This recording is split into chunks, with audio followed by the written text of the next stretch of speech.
Welcome to our channel. Today we how to enable using Pantone colors in Canva easy tutorial step by step clearly. To enable using Pantone colors in Canva, start by opening your Canva account. Navigate to your design workspace. Create a new design or open an existing project. On the left sidebar, look for the Elements tab. Click on it to expand the options. In the search bar, type Color Palette and press Enter.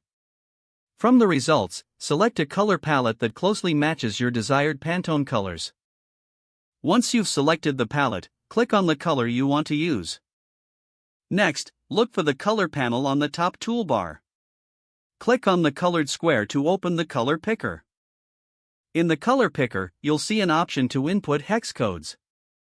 Visit the Pantone website or use a Pantone guide to find the hex code for your chosen color. Type in the hex code in the color picker. Press Enter to apply the color to your design. Repeat this process for any additional Pantone colors you need. Once you have all your colors set, your design will reflect your chosen Pantone palette. Make sure to save your project to retain the changes. Now, you're ready to incorporate Pantone colors into your designs in Canva. If the page does not load, refresh the browser or try again in a private or incognito window.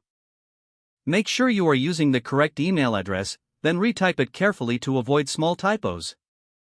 If your password is not accepted, use the reset option and create a new strong password you can remember.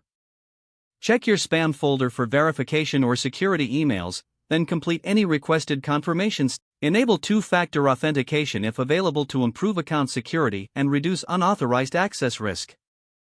After signing in, review your profile details so your contact information and settings are accurate and current. If you see an error message, note it down and try again after restarting your device and internet connection. Log out when you finish, especially on shared devices, to keep your account and payment information secure. If the page does not load, refresh the browser or try again in a private or incognito window. Make sure you are using the correct email address, then retype it carefully to avoid small typos. Don't forget to like this video and subscribe to our channel for more step-by-step tech guides.